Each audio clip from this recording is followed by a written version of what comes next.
Thanks very much. I would like to welcome everyone to Cinema Summit. We have an exciting panel today and some wonderful guests to share some knowledge about the industry. And the topic for today is film and television career paths in Northern Ontario. We have some filmmaking expertise from the region. And without further ado, I'll let everybody introduce themselves and get the conversation going. So please, Micheline, take it away. Thank you. Hi, everyone. My name's Micheline Blais.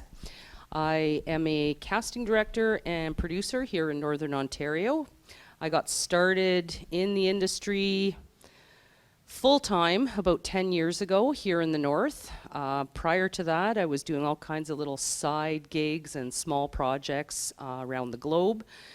And this is my hometown, so I got back to my hometown, and lo and behold, there was an industry here. So I walked in and said, how can I help? So it evolved for me. I started in background casting and then casting for some of the roles that our shows here we're filming for, and now producing. I'm on project number 12 with productions. And over the course of those 10 years, I've been very fortunate to be involved in 80+ shows here in Northern Ontario between Sudbury, North Bay, and Parry Sound. Hello, my name is Scott Thom. I'm a construction coordinator for the film industry. We build the sets and work with the other trades in our industry to create things that aren't necessarily there or make small changes to what we're allowed to occupy. I've been working in Sudbury I've been back in Sudbury since 2007. I'm also locally grown, but I lived away for, 20 years, working in theater and then eventually film, all on the construction side. And I've been lucky enough that the industry has grown up around my return, not specifically because of me coming back, of course. But it's been a great thing to get back to it after being away for a few years. So you appreciate things, I think, more when you walk away from them and have an opportunity to enjoy them again. And the growth, the explosion of the industry, of the demand for the industry up here, in a lot of ways begun by the NOHFC and their contributions. They've created an effect that we're all reeling from in a wonderful way.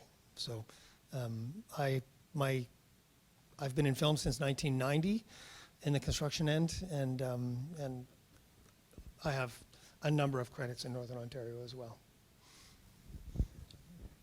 Hey everybody, my name is Peter Mahajchuk. I'm a production designer, and I started about 16 years ago, actually right here in Sudbury, on a small project called Météo Plus.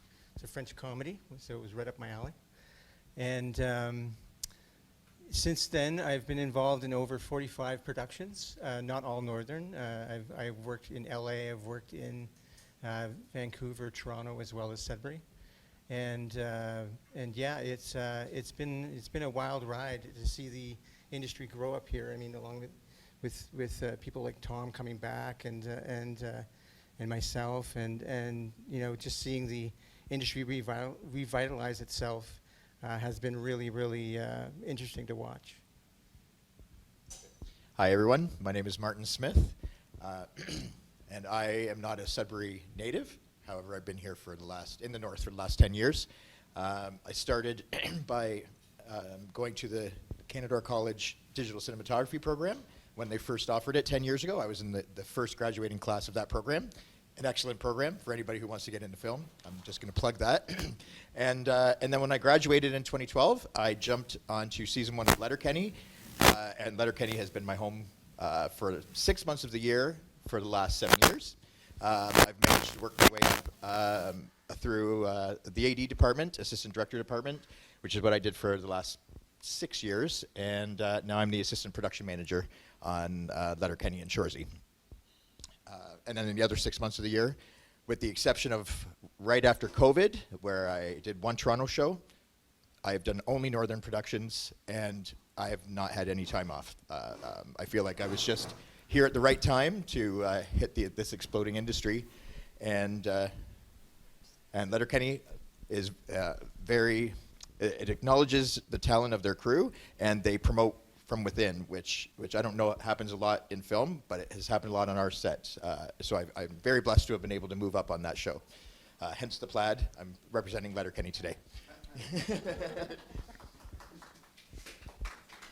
Oh, also, I'll just mention our DGC field rep, Jennifer Kiefaber, was unable to be here today.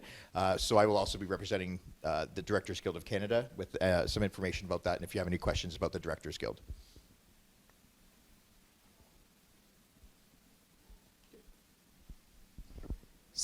So do we just want to open up for questions or talk about how to get involved?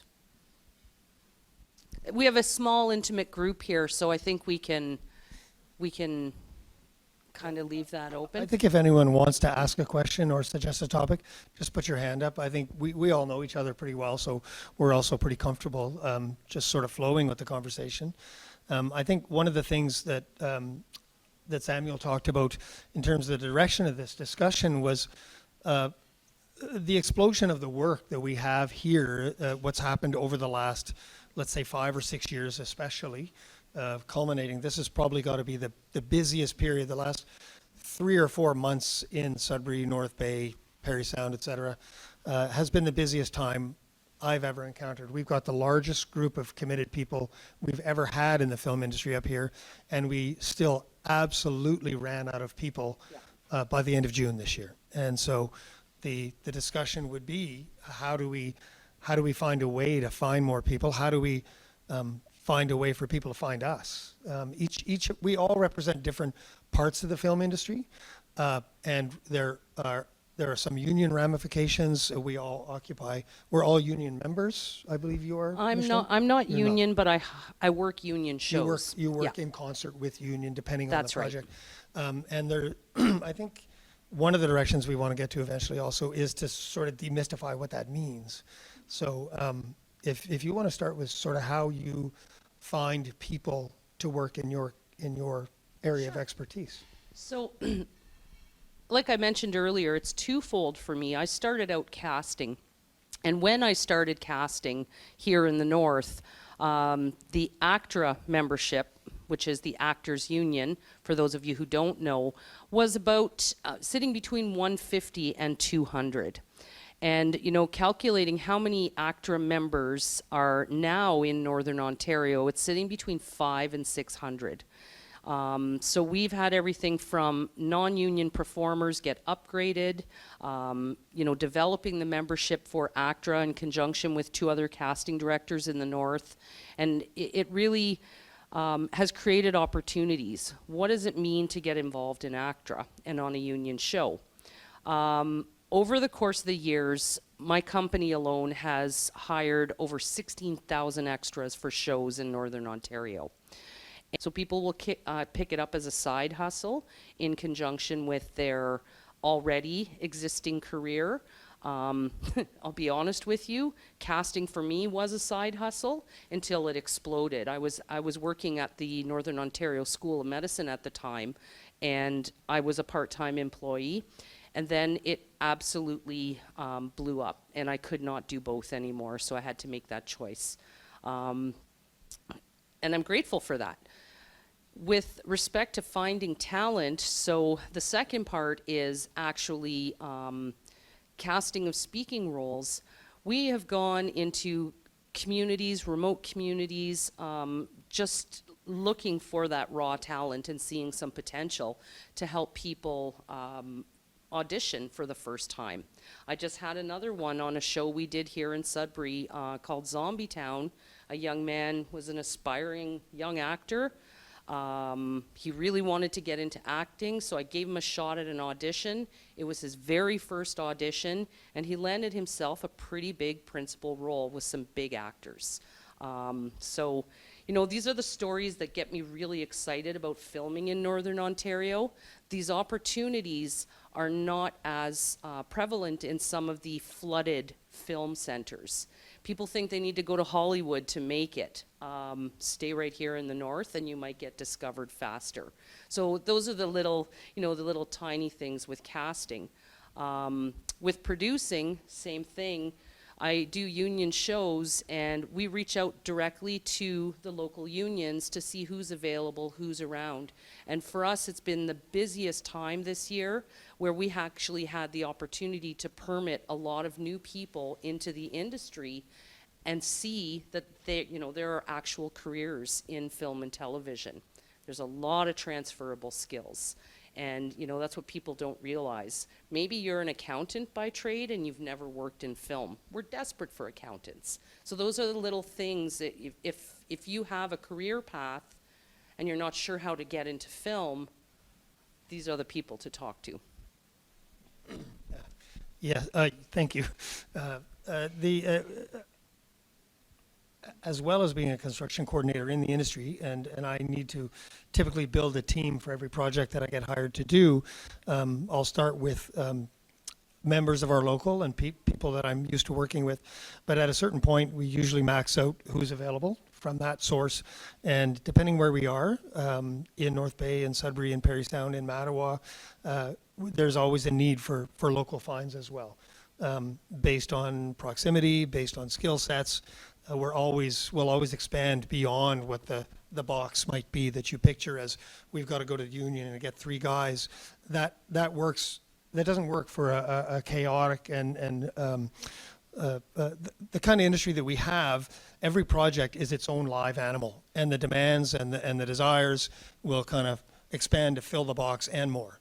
So we're always looking for more people. And over the last 15 years, a lot of that finding has been putting an ad in the paper, throwing an ad on Kijiji.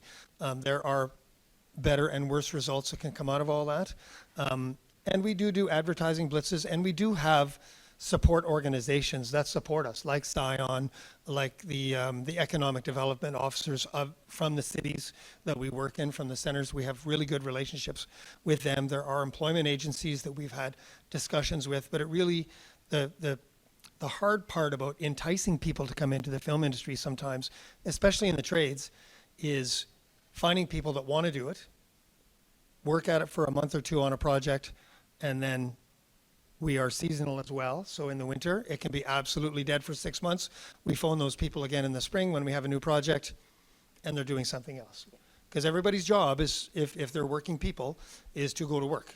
And if there's no jobs, so that's the tough part. I think you talked about second career people. We've done really, really well in our development of our membership with second career people that have retired early, still have a good physicality and want to do something, and don't necessarily want to commit to a job that's going to keep them busy 12 months of the year. Well, and the beautiful thing about filming in the north as well, those retirees, the early retirement folks would like their winters off so they can be in Florida or Mexico. And that's what happens here. That is the reality. So, I can't tell you how many people that we have put on set that are pensioned off and just looking for a little bit of extra income for their Florida vacation. It's kind of funny. We have a lot of fun with them. So, it's those little pieces, and actually, Emily, from the city, a lot of contracts that end with the city, they come over and do some work with us in the film industry because they're contractual and they're just looking to pick up, another contract to do something. Yes, sir. My understanding there's a good film program in one of the community colleges in North Bay. To what extent do the students that come off that program find their way into film, some of the I can answer that too. Yeah, I might be able to answer that. Since I was a graduate of that program back in 2015, I can tell you that from my graduating class, which was about 20 students, I would say probably about 12 of us were on a film set working in a full-time basis, like a run of show, I should say, not as a daily worker, but as like I jumped on Letterkenny. I remember there was Stepchild shooting. There were a few different shows all shooting right when we graduated, and so that's about 60% of our class were working a week after we graduated, literally.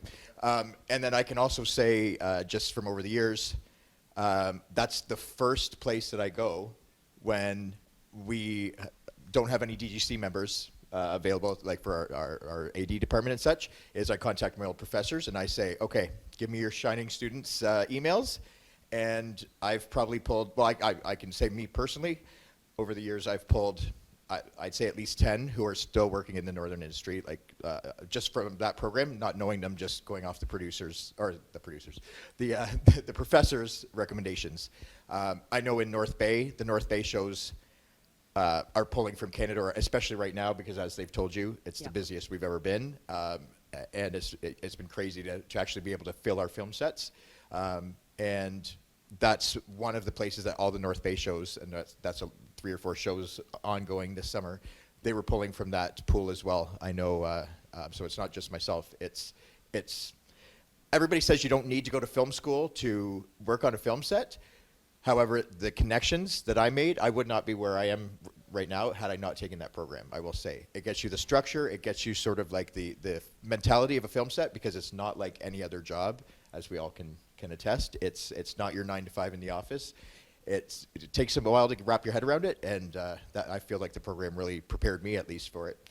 And yeah, so I feel like it's a success. And you have access to top of the line gear to make your own short films, and so if you're creative, it's really, really good. And it teaches you, if you're interested in camera, there's a real specialty on the actual camera work as well. And I'm going to add to that, Martin. Yeah. Over the years, we've also grabbed students from the Laurentian program when it was existing.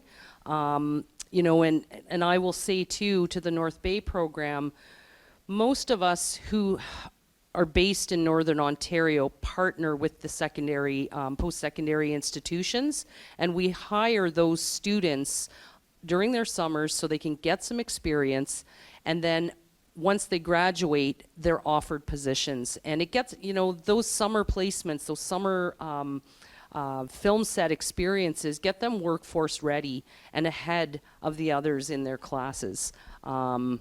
And it just gets you prepared. I remember in my first year during reading week, I went and volunteered on just an indie show, Algonquin, which actually was screened at Cinéfest 10 years ago. And it gets you prepared for the 16-hour days on set, because nothing prepares you for that, let me tell you. Yeah. I could say it as well. As an actor, I have worked on a few films from Canada and Laurentian as well, and they're great to work with. Yeah. It's top of the line equipment. It truly is, and they've been updating it every year. Like I know I go to the screenings that take place because I just want to see what's happening, and like the equipment has evolved past me, like past my knowledge now. They really are cutting edge and state of the art equipment. There's another program as well that I'll plug and mention, because I'm a product of their programs, and that's the Wingush Film Institute on Manitoulin Island. It's an Indigenous Studies film program that teaches every aspect of every department on a film set. And that's a condition of graduation. You've got to work craft, hair, makeup, AD, everything. So it's another great program based in Northern Ontario that focuses more on Indigenous storytelling. You mentioned about running out of crew members or cast. Are a majority of them crew, or are a majority of them creative positions like writer, producer, production designers, so on and so forth? I think from our point of view, I represent IATSE 634. We represent tradespeople, so carpenters, scenic painters, script supervisors, props, set decorators, grip, lighting, transport. So a lot of what you consider to be the meat and potatoes working people on film sets. And we were definitely out of people. The creatives typically are attached to a project, and those positions are positions that you will work up into in a project that has network backing or a group of producers, existing production company backing. Those people will go out and find people with experience. Let's say that there's a project that's being proposed, they'll try and fill those creative top of the food chain positions with people that they're confident with. To get a taste of that at that level, typically you would have to attach yourself to a small indie project and trade your labor for the experience, or create something yourself. And Martin was talking about the opportunity to do short films at the school level that at least gives you a sense of what those jobs do. Like Peter wasn't born as a production designer. I wasn't born as a construction coordinator. I carried a lot of sheets of plywood up hills before I got to that place. And that's where it starts, I think. I guess what I was asking is that is there a shortage on those key creative positions? I guess I'm the first generation of Laurentians graduates, and I'm a AFI #1 homeschool in America in my directing, and I guess I'm asking whether you're looking forward to recruiting people who go off to their education and come back to the North and to be able to fill those positions. I would suggest that even Martin's point about networking is really important. At a certain level, you get hired as a key creative or even as a key tradesperson because of the people that you've worked with before and what your resume looks like. So the deeper that gets, the better chance you're going to have to be closer to the very top. Can I make a comment on that as well? Absolutely. Because one of the things that I've been listening to and hearing from some of our northern crew that are non-union is the aspect of the challenges that they cannot get into the industry.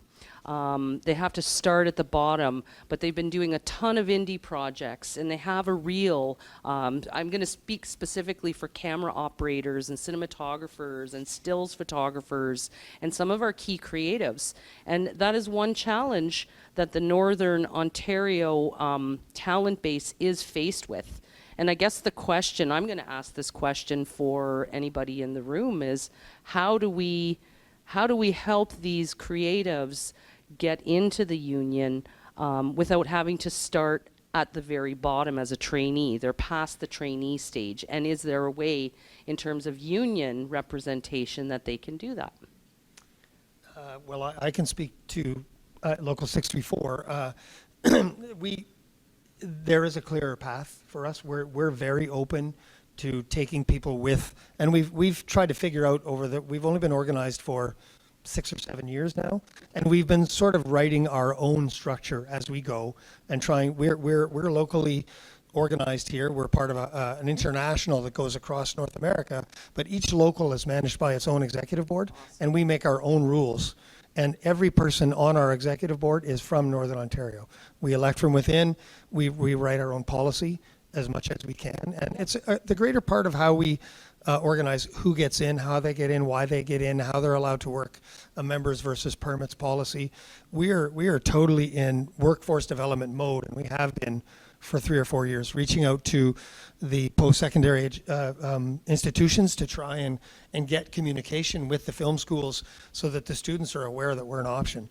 But the other thing we have been doing, I'd say that the first 2 or 3 or 4 years of our organizing, we were leaning a lot on anybody who happened to have a film background that happened to live here or wanted to come here. That's great. That had a limitation on it. Then our next thing was second career people, because they're older, they've got some life experience, they've got transferable skills. That's an easy fit. A little bit of experience and a little bit of training, a little bit of direction, and they can achieve great things. After that, your ability to take someone from the world and plop them into our world is it becomes more difficult. And so the future, I think, is being open. So if someone comes in from elsewhere with a resume, we want to know them right away. And we want to be able to guide them into what we do and offer them opportunities, because that benefits us. I'm really happy to introduce you to Now, people. we don't represent camera. Camera is represented by another local within our IATSE world, and it is a little more rigid in how they let people in, and I don't feel I'm confident enough to sort of talk about their rules, but I know they're more rigid than we are. Oh, there you go ahead here. Yeah, no worries. Yeah, most of the unions do have an apprenticeship program, and I understand the frustration of coming in at the base level. That being said, if you have a big enough CV and that in the non-union world, you can challenge that in most of the unions. In most of the unions? In most of the unions, That's yeah. great to know. Yeah, so you can challenge that, and basically they'll put you right to a second assistant role or something a little bit higher. I mean, the apprentice programs are there for a reason. They're there to teach us set etiquette, safety, which isn't always a thing in indie movies as much. and things like that, that the fundamentals, and it's there for a reason to make sure that we know that everybody working above that point has had that kind of training and knows those regulations and whatnot. Just speaking for the DGC, I had Jen send me some statistics this morning since I was filling in for her, so I'm going to read them here. But I will let you know, they recently decided or made it a rule that any permitted DGC position, and we are the assistant director department, the locations department, some of our art department falls under our jurisdiction, that anyone who's had more than 10 days permitted on a union film set does have access to all of the DGC's free training on the website, and their training over the years has evolved. They cover every aspect, like the actual theory of our positions on set, but also workplace etiquette. All of the programs. Myself, when I was an AD, I had to use Movie Magic scheduling. If you've ever seen a call sheet, it might look like gibberish to a fresh person on set. But building call sheets, building schedules, they teach all of those programs to use the software. They even teach how to negotiate your rate. So they have a lot of different courses that are invaluable to us, and they have opened those up to anyone who has more than 10 days permitted on a union show. Also, for That's those great. people who, yeah, I know, that's really wonderful. And that's, again, if you want any information for those watching at home or anyone here, you can email membership@dgcontario.ca with any of your questions. And also the DGC website has lots of information on there for you. And also, I just want to mention, for those people who love their indie projects and their non-union projects, so they don't want to join a union, I will just mention that the DGC will grant dispensation. You have to apply for dispensation, meaning they are giving you their permission to work on a non-union show. But for any show that, any indie show that is roughly around $1 million budget or below, they usually will grant dispensation for. I know I've worked on 2 non-union shows where they've granted me dispensation to do so. So it doesn't mean that you're gonna. There are people who are diehards. I know a couple of them that are like, no, I'm not going to join the union because I love my indie projects. Doesn't mean that you can't work those, but it does allow you to work the union shows and gives you a leg up so that you do have that first sort of right of refusal where you're getting offered the union jobs before we would ever think about permitting anyone. Just to also, I wanted to mention, Micheline does BG casting.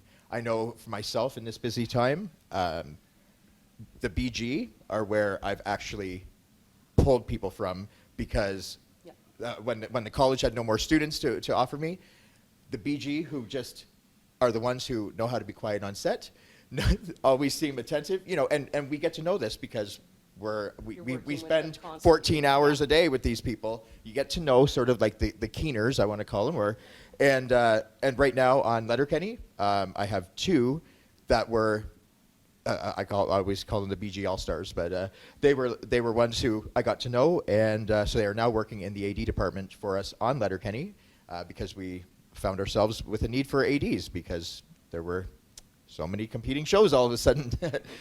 So that's a good way for anybody who wants to get into the industry. The reason being, BG know how a film set runs. Even though they don't know the job, they know how a film set runs, and with the exception of the walkie etiquette, which I can train somebody in about 2 minutes, they understand what rolling means, when to be quiet, when they can go and hit the craft truck to get a coffee, things like that. So if you want to know how a film set runs, maybe do BG for a few days. I would say that's one of the greatest educations because you are watching every single department on the film set. And like you said, you learn the language, you're learning all the terminology. Yeah. Like BG, I think BG are more knowledgeable than a few departments on set. They probably know how a film set runs better than certain other departments because some people don't ever actually get onto the set proper. They're on the outlying sort of support staff, right? So yeah, BG know the nitty gritty on how an actual film set runs. They're literally exposed to every department except for the production office, basically. Yeah. And I would say that in the north, anybody can aspire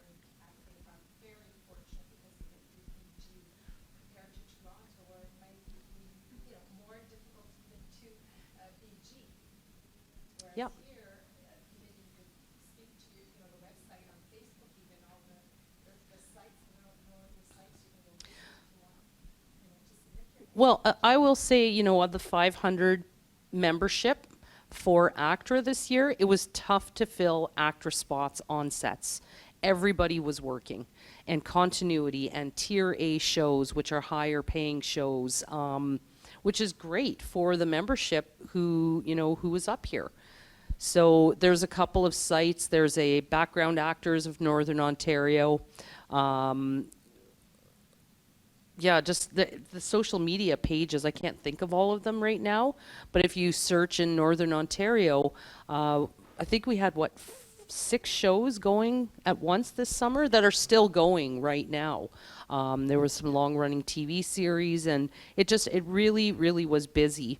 The show that I just wrapped on, 2 of our former background performers were in pretty top positions, permitted into DGC. They had an incredible learning experience over 8 weeks, and now we have a newly trained assistant production manager and unit production manager and production coordinator. So these opportunities, they're unfolding constantly. And like Scott said, like Martin said, Peter said, exposure to the film industry. If you worked in healthcare, you're prepared for a 12-hour day. I'm just going to say that because it's typically what a nurse or doctor hours would be, or construction 12 hours. You just have to mentally be prepared for those 12-hour days. But this, I will say, is the only industry that I'm aware of that feeds you breakfast, lunch, snacks, goodies. They're constantly feeding the crew because it's everybody's moving. And that's, part of the day on a film set. You don't have time to run to a restaurant and go for lunch and order food. So it's something that's worked into the scheduling of the day. And I'm mind blown by some of the meals that come out. I'm like, wow. And also paid for. Not just delivered to you, but actually paid for. What other job buys your lunch for you every single day, and it's just part of the day? Yeah. And has a truck that you can go to whenever you're feeling snackish. Yeah. I was going to say, what other job pays you to sit there for hours, right? When you're doing DG, you're not always on set, so you may get paid to. Well, some people are working on their business, or they do remote work, or they're doing homework, and they're getting paid throughout the whole day, like you said. Yeah. Just to add, regarding the DGC, currently the DGC in the north, we have 27 members in North Bay, 18 members in Sudbury, and about 30 other members spread out through the rest of the northern regions, Sault Ste. Marie, etc.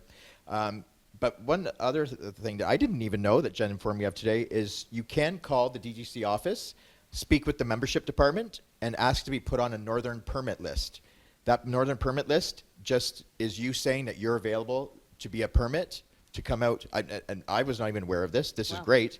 If I call them and say, can you just send me the northern permit list? Anyone, and that's anyone, you could be completely new to film, can have their name on there with their phone number, contact information for us to reach out to when we need to actually get somebody to permit. Those permit days count towards joining the DGC. And just FYI, to join the DGC, you do need 150 days across 3 different productions at least.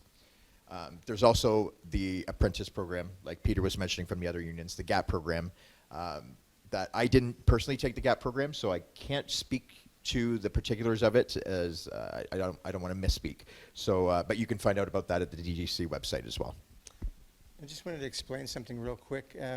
It's been mentioned about tiers and that sort of thing, like tier A and all that. And that's a system that the DGC actually uses to rate the level of a production, and it's based on their budget. So basically it goes from tier F, which is full independent, under $1 million usually, to tier A, which is 10 million and above. So just to clarify that, in case some of them we also have a tier system that is very, very lined up with those numbers. I think in the end, the original question that started this was really about access and barriers, I think. And what Martin was speaking to, I think the Northern Permit List is an awesome thing. I certainly get asked when I speak to an art department that's new to Northern Ontario, How do we find local people to work in the art department? Like, I need a trainee and I need a this and a that, and it's finding the people that are interested in doing it. And it doesn't even get to the point where you're finding someone who would be good at the job or not good at the job. It's finding someone who is interested in doing it for a 2-month or 3-month engagement, which would get you how many days towards that would be like 60 to 80 days towards you're 20 days a month. Your so 150 days. And that matters. It doesn't take much to move forward to those membership levels as a permit, and as our union also has a permit system that is exactly the same. To get on our permit list, you phone the local, you speak to our secretary treasurer, you exchange information, you're on the permit list, and you can express your availability on a daily basis. We don't ask for training up front. These are just interested people that want to work in these categories. And for daily hires to run show hires, that's the first place we're going to look, is the people we know want to work. And to comment further on that, some people will get into a permit situation, they'll work in a department and realize, oh God, this is so not for me. But they love to be in the art department, or they love to be in the wardrobe department. I'm just, you're not locked in and stuck in any particular department. You can, and this is why the placements from film school are so important. You may decide or realize that, hey, I really want to be directing. I don't want to be doing locations. And you need to, find your fit sort of thing, and then focus on building your craft in the industry over the years. But sometimes it takes a few trial and error experiences to realize that, yeah, I wasn't meant to be in the hair department. I am an AD. You know what I mean? Yeah, absolutely. Yeah. I started as a grip electric, then a locations, then set tech, and that was all during film school, like during my reading weeks and summers, just getting hired on northern shows. And I didn't, and then I fell into the AD department right after I graduated, and I knew I was meant to be on film set, and once I got in there, I knew where I was home. Yeah. I've done so many shows with Martin. That's why I keep smiling at him. He's one of the best ADs that I've worked with in Northern Ontario. But I'm very happy that he is moving up in, and learning how to be a PM, because it's invaluable experience. I always felt like you should still teach some ADs. Just I still am. I'm glad to hear. And Don't get me wrong. I'm going to say to anybody who's watching who is interested in a career and doesn't feel like they know what they want to be, reach out to the DGC, reach out to IATSE 634, reach out to someone you know in the industry and say, hey, I'm interested. Make a cold call. We have an info email spot on our site, and I typically get all of those questions forwarded to me, and I answer everyone.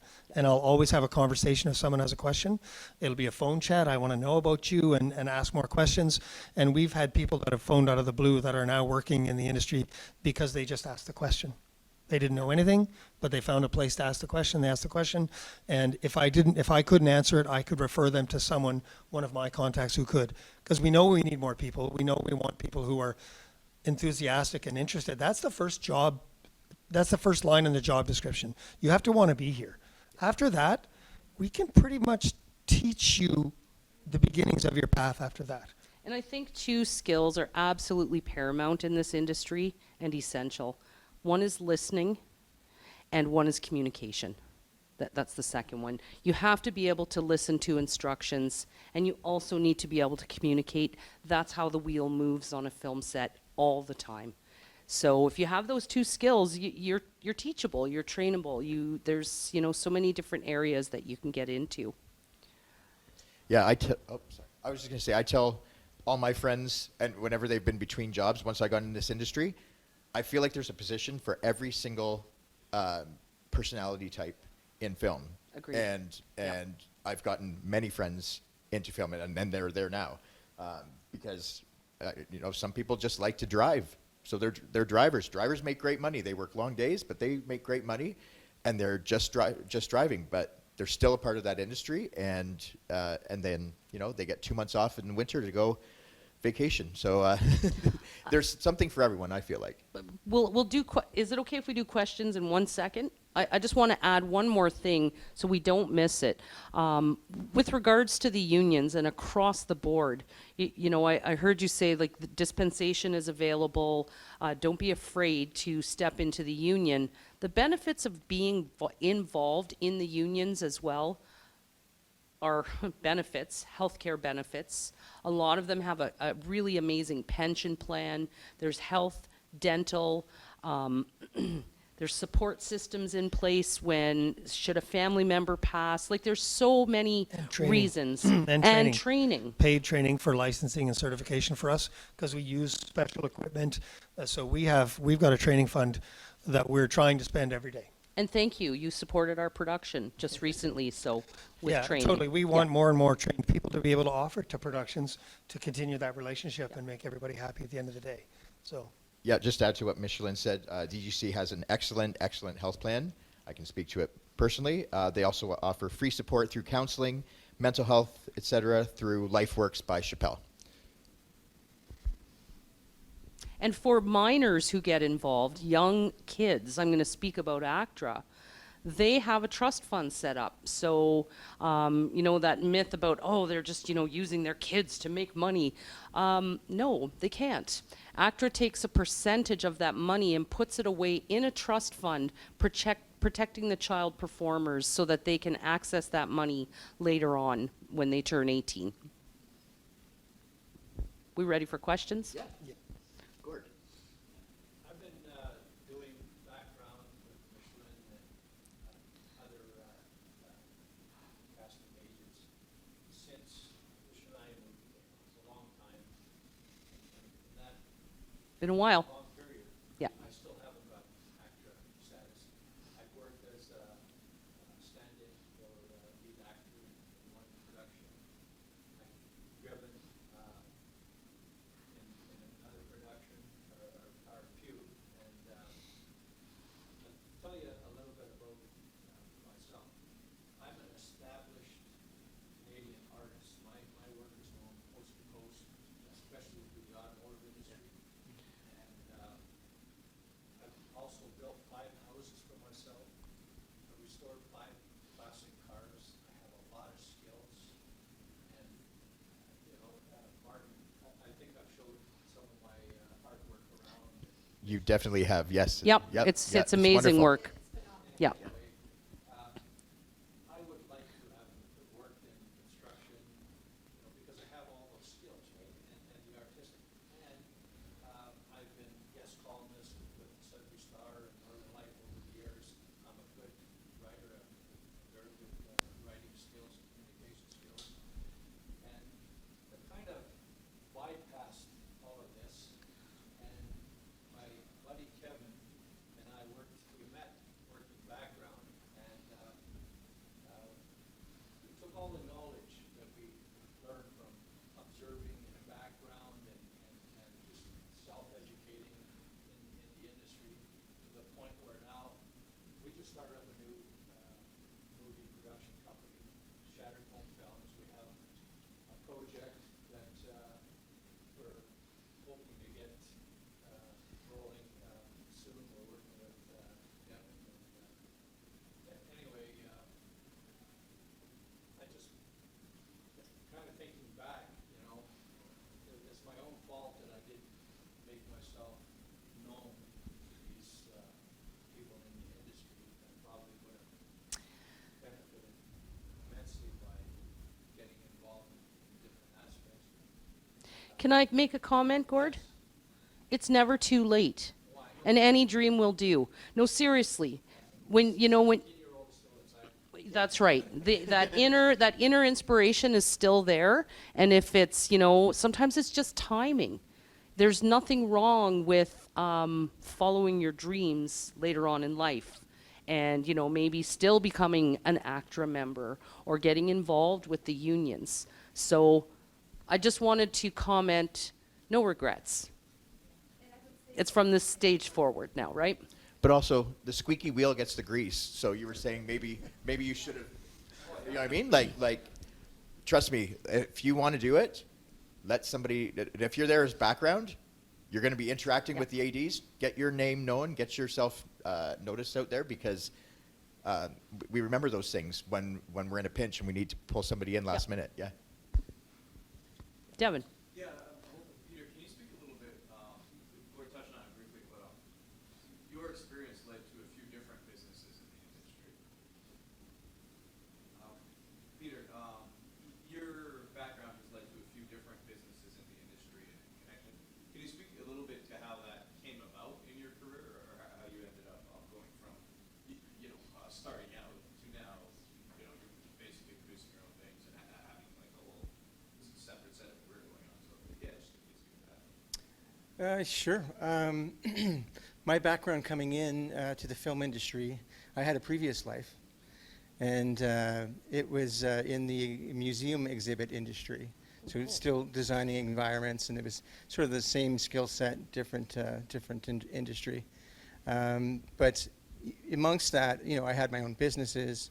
I owned a skateboard shop for a period of years, all these kind of things. And basically coming into film, all of these skill sets came into play.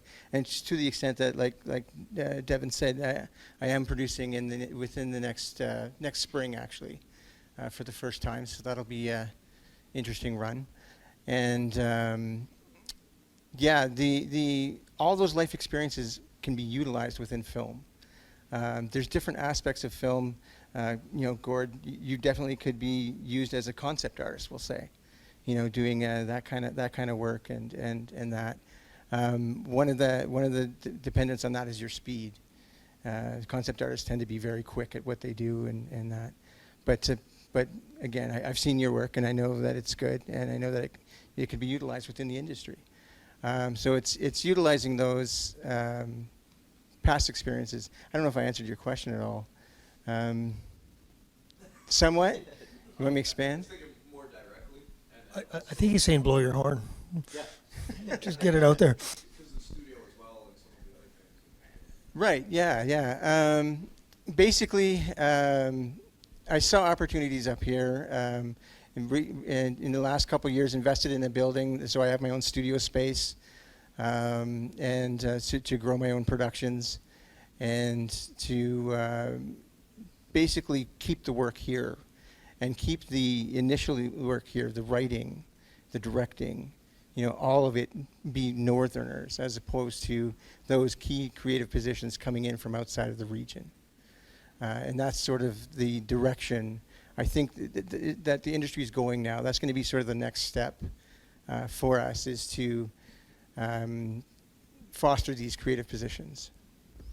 And I'm going to comment on that. Peter was actually very instrumental in a student film that I was involved in producing in the creative side. We needed some masks and some art for a small production called Winter's Hunger, and he created the beast, so to speak, the scary mask for us, and really contributed that way to the student film. So I don't forget those things, Peter. I want to add to the ACTRA. It is very difficult. I'm an ACTRA member, but Gordon, what I would say that is very important as an actor is to keep training. Always train. Hone your craft. Yeah.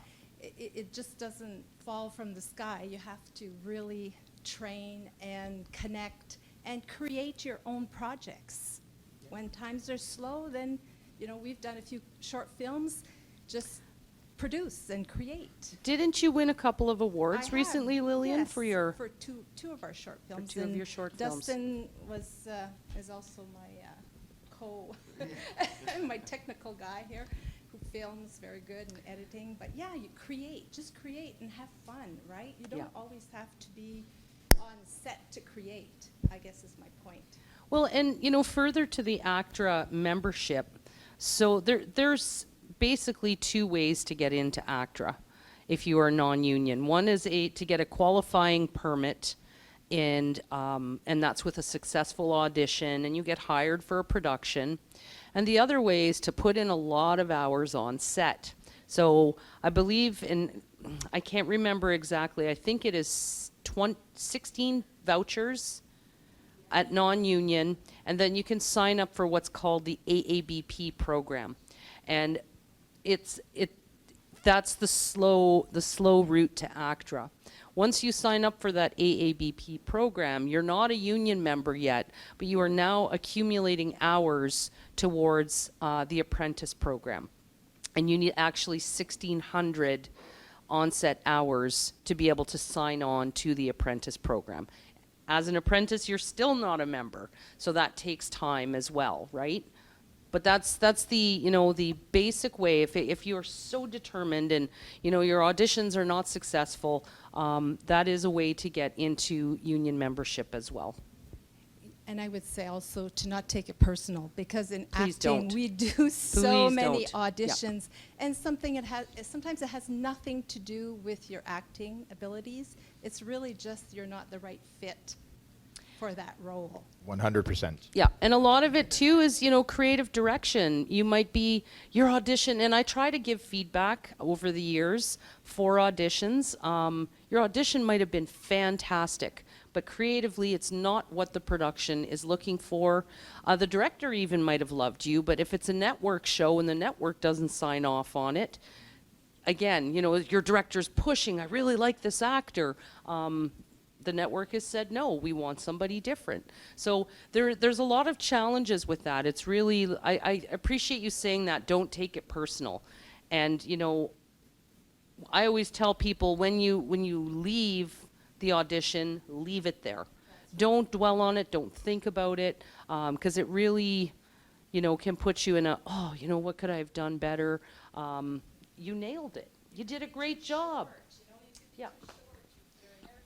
I've seen so many interviews with, I think Jennifer Aniston, I'm pretty sure Deborah Messing, that was, Grace and Will and Grace, where they tell the story about the role that they were up for right before they got, Friends, they got Will and Grace, and how depressed they were when they didn't get that, and how they were taking it personally. But had they gotten that role on those shows that never actually made it, they would not have the iconic status they have today. So those are the stories you do have to remember, especially in the actor process. And you know what? It goes more for even acting. I mean, I have to go out and basically audition for my production design roles and interview with directors, studios, networks, that sort of thing. Yeah. And it's the same thing. You have to learn how to take rejection and take the constructive criticism and work that so next time you're that much better. So it's more than just acting. Yeah. I have a question about the animation industry and how it involves and how it gets involved with the film industry. So while it's a different industry, the processes and in a lot of ways, the animation industry and the film industry, I think, can work hand in hand in a lot of ways.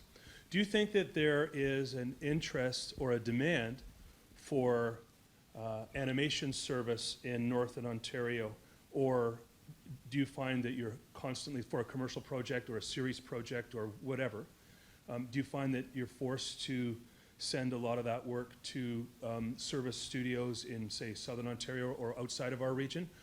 Or is there enough demand to be able to keep those kind of work-related projects in the north? Does that? Want me to say something? Yep.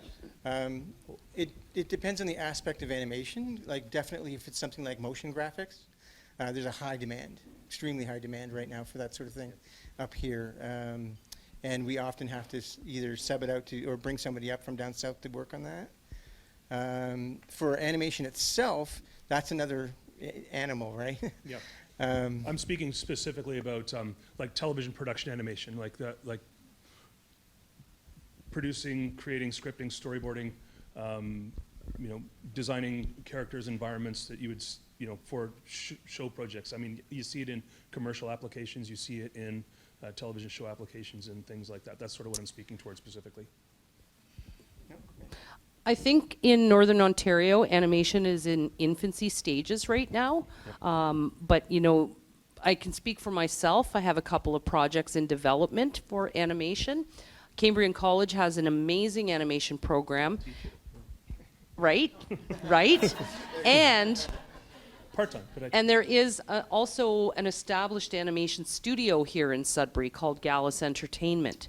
And they've done some great shows as well. So I think it's, you know, we're in infancy stages. I think there is demand for content in animation, and it's just a matter of connecting the dots, connecting each other, and, you know, seeing what unfolds, because there is demand for content in animation. I just don't think Northern Ontario has 100% opened up the floodgates for animation, so to speak. Sure, and just to maybe roll with what you were saying about studios like Gallus and Cambrian and that infancy stages of the animation in the north, there's also a studio in North Bay that's getting ramped up as well. I can also tell you that. That's awesome. So, yeah, so yes, it's good, but I'm hoping that there's a demand for like those services to work with the services that you provide as well, of course. Do you know what I mean? I hope so too. And you know what? The way I see it, animation is it's a different animal from film and television. But why wouldn't you want to be up north doing animation when we have 330 lakes? You know, this beautiful weather. You're not in a commuter's hell every day. I'm just saying, you know, pushing Northern Ontario. I wonder if that. If I have my turn? Oh, I'm sorry, Kevin. That's okay, that's okay, it's good. I look at things from a slightly different perspective. I was first exposed to the film industry when I was doing corporate work out of Toronto. So I've been in a wide variety of industries. And one of the things that struck me about the film industry back in the 80s was how much I loved it, because things got done, right? And I dealt with government organizations. So my background that I bring is a variety of industries, and it doesn't take rocket science to figure out that the industry on the planet is mammoth, and at the fact that it's established here and it's grown, and so we're in this amazing growth cycle in an incredibly interesting industry, Yeah. and all the jobs that flow out of it.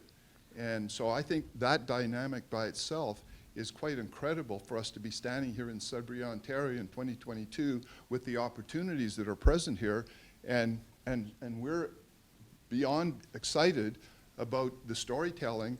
And so part of our concept is the story concepts that are purely Canadian, that in our discovery have not been told too much. But the other thing I wanted to plug, because I think we're all here as a function of an agency, a coordinating agency that has been spawning the industry, Scion. And the fact that Devin is here and we've connected, and he's one of the few people that I've talked to that really have an understanding of the financing behind it, and that's one of the things we're pretty excited about being here. And just this panel and this opportunity of learning, I think we're very thankful for. And the fact that we're all participating at an incredible time in this industry, I think for Northerners and some of the Northern stories that are going to come out of it, I couldn't be happier. I think an organization like this ties a lot of the strings together. We're all very happy Yeah. working away at our careers and our directions and our own networks. Yes. But this organization historically, and I'll speak to your predecessor, Devin, Rob Roselli, who brought the organization another level up with his work over the And last it's 4 years. It's a touchstone, so that in the evolution, there's a place you can go to as a clearinghouse for all of the information that is. I really think a lot of the quite incredible. continuity comes from an organization like this, Yeah. and Emily's tenure and some of the other economic development officers in our centers. That's where the continuity lives, because if someone offers me a job somewhere else and there's no job here, I'm gone. I have to feed my family, and a lot of the workers in the industry will chase the work. That's what we do. Yeah. Our job is to try and stay employed as much of the year as we can. The more continuity we have here, the better it is. The economic development officers work really, really hard to try and bring the work here. The amount of pitching, the NOHFC and Melissa Gaynor and her department in terms of making the money available to prop up projects that want to come here, or to be a lollipop to bring them here. And it's not the live or die of our industry. It's part of it, and we have productions now because of the way things develop with Martin, all of the people you see here, and many, many more behind us. So all that We're we're known as a group of people that can produce, and so the projects are starting to come without the extra government money. Yeah. Not that we want to give it away, because once again, depth is continuity. And now, if we're talking about local production of local stories, that's the next step as well. Well, and I think that's what, if I'm making a plug for our operation, is we've identified many stories that have global impact that are local. And so stay tuned. I've got to excuse myself because I've got to run, but I really enjoyed being here, so thank you. Thank you. And I was going to add, you don't always need lots of money to create and You know, I was going to add, you don't always have to have big budgets and lots of money to create good content. You know, the stories true. are there, Yeah. and Yeah, everybody has the tool that they need in their hands nowadays that they can produce some pretty great content. So I agree with what you're saying. Actually, I think the first time I met Martin was on a really low budget indie film shoot on a weekend. Oh yeah, yeah. Remember I know exactly that? What, yeah, I know exactly what you're talking about. Yes, that is It was true. years ago, And yeah. and literally, it was we just pulled. I pulled in all the students from my class, and I partnered with somebody who was working in the industry here in Sudbury, and they pulled in all of the people that they work with that were willing to give their time on a weekend. We all yeah. volunteered, I think. It was all Yeah, it was a volunteer. The volunteer only film the only shoot. money was to feed the volunteers. Yeah. Literally, that was all it took. And we did it all in a weekend. And it was all people volunteering their gear and such. So, and again, that's from networking. Yep. I just wanted to give a big plug to all of the people who are the Northern Talent and crew. Devin and I, we just got back from TIFF, and we're always in touch with producers who are window shopping to see if they want to film in Sudbury in Northern Ontario. And it's always really great to be able to say what's coming out of here when it is slow, being able to create and hone your craft. I think that's really, really valuable. During the downtime, and hopefully there isn't too much downtime. And then just the part about connecting the dots and the continuity, you know, having the program at Cambrian, having had the program at Laurentian, and having an independent movie theater right here in Sudbury that would love to have a lot of partnerships too, and of course Scion, and having the 34th year running of Cinéfest right here in our backyards. I think that's a huge, huge asset. So having all of those things, I think, you know, more connections to be had, and just really appreciate the opportunity. So that's it. No question for me though. Did she have a question? I guess I kind of forgot it, but I think regarding animation that you mentioned, maybe one of the biggest assets of filming in Northern Ontario from people who are outside is the live action funding that they receive through NOHFC, and I'm not sure if NOHFC has any funding for animation. They do. They do? Okay, so then it's just a matter of people to get it done, yes. Thanks very much. I'll check with the audience if there's any more questions. No, we're okay. Oh, wonderful. Yeah. Hi there. My name's Darby, and so my background, I went to school for advertising and marketing communications, and then I went to school for comedy, writing, and performance. And basically what I'm wondering is, like, having done that, what I want to be doing, I think, today is directing.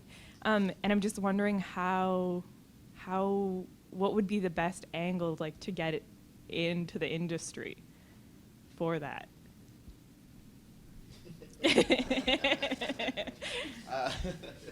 Take it away, Martin. I don't know if I'm the best person to speak to this.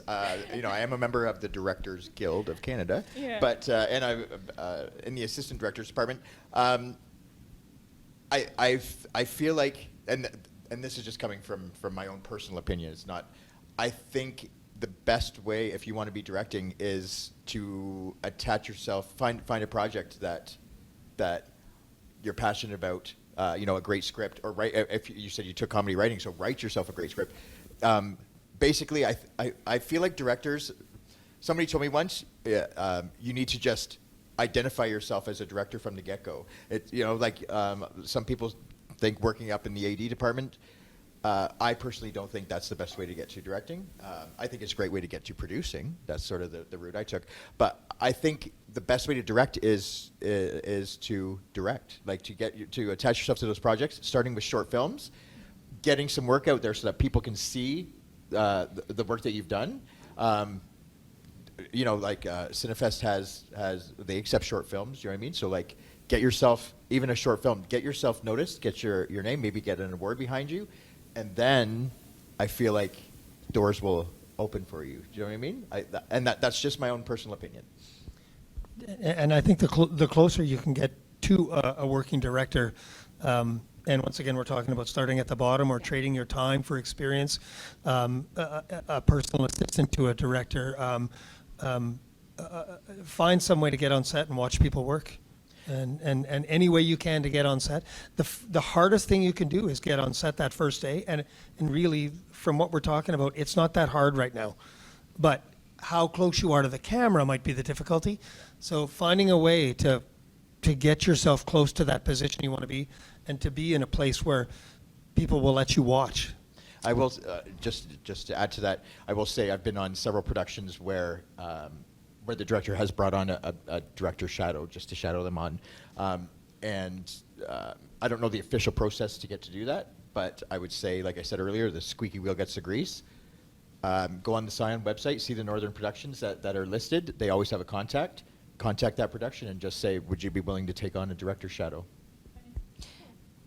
Exactly that. And I also suggest making a list of directors that inspire you and reach out to their, through DGC if they're Canadian directors, but making a list of the style of directing that you're looking for, because there's so many different styles, and see if there's any directors, again, who will take you on as a director's assistant.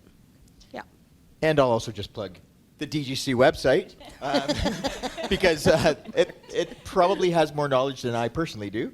But yeah, you could always contact the DGC. You can check out DGC website and dgcontario.ca, how to join. Probably will be a good place for you to start. Cool. Thanks, Thom. Oh, sorry. Oh. I have a question for Micheline regarding BG. So there's kind of a feeling out there that you pick a lane. You're either an actor or a background actor. How do you feel about that? It's funny you say that, because there are casting directors and people in the industry who say, don't put your background work on a resume. Don't do background work, you're an actor. Yeah. I disagree with that personally. Okay. I feel like if you are on set, it's part of networking. You're getting your feet wet, you're doing background. Everybody has bills to pay in life. And if you're sitting waiting for that one successful audition per year, how are you making money?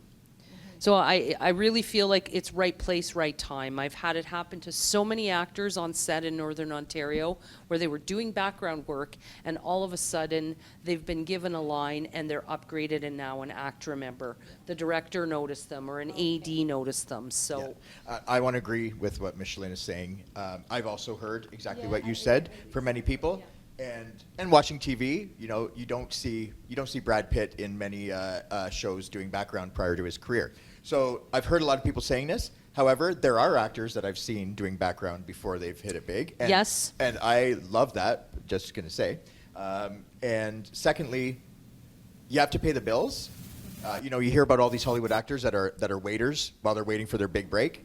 Why not be on a film set making the money to pay the bills rather than bussing tables and hearing about the next projects that's coming and also up being in the right place at the right time to potentially be getting thrown a role or thrown a line, because that line's going to get you, it's going to propel you in your ACTRA status very quickly, because that's a credit. And I just feel like you need you're going to get discovered easier on a film set than in a restaurant bussing tables. I feel like. Yeah, and you're in the flow as well. Like you're hearing about next projects, because most of us, when we're on a show, we're already looking at our next project. Sometimes we're doing 2 and 3 at a time. It's the reality. And I want to comment on the famous actors who've done background. There's a scene that I cannot ever forget. It's in Planes, Trains, and Automobiles, and Kevin Bacon is doing background in the scene when Steve Martin and John Candy are fighting over a cab. And you see him running by. It's clearly Kevin Bacon. So for the casting directors who are saying don't do background work, I think any on-set experience is super important. And I tell people that. So, maybe Hollywood doesn't want you doing background work. I'm just throwing it that way. Yeah. Don't do It's background opinion. work. It's opinion. Yeah, we've heard it, but I personally don't know if I agree.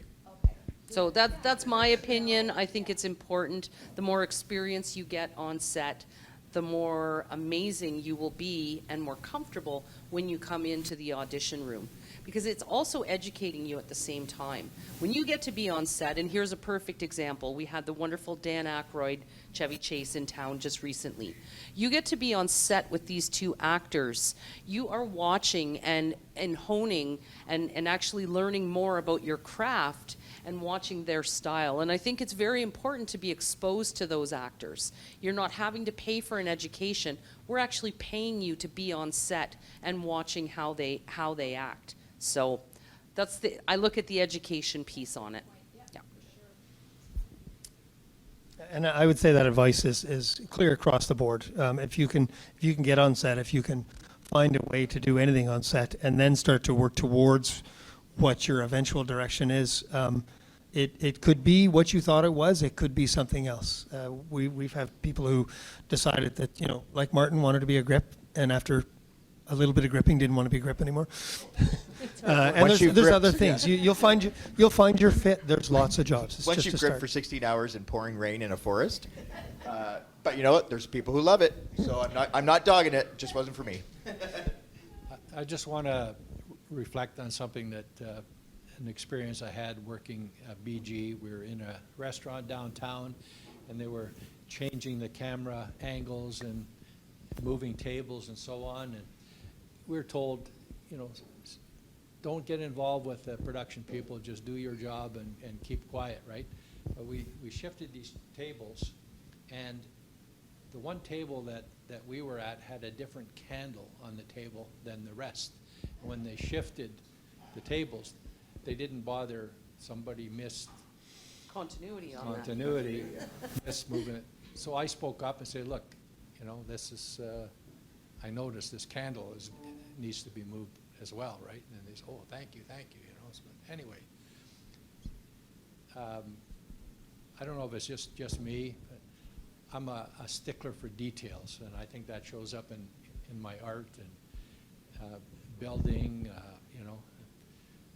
I'll have to have a chat with Scott later on and show you some of my other projects. Great. Anyway, thank you. There's also a position for people with sticklers for details called our script supervisor. Script supervisors. Somebody who does exactly what Continuity. you just did for a living. So like I said, there's a position for all personality types. And you're literally sitting beside the camera all day, every day, watching for continuity. Yeah.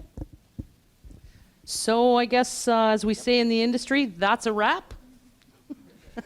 I'd like to just reiterate, I'm with IATSE 634. We represent tradespeople. Please reach out to the website. You can find my name, Scott Thom, on the contacts. Send a general email, whatever. We'll get back in touch with you, and I will answer any questions you have. So thanks to everyone who participated up here today, and our audience as well. And I'll say, too, anybody who is interested in getting involved as an actor or background performer, you can register anytime at Cast North, and we'll get you involved and get you on set. And it's really busy right now, so castnorth.com. Yeah, and for the DGC, anybody who has any questions or is interested in joining, again, we represent the Assistant Directors Department, directors, some art department locations, dgcontario.ca/how-to-join.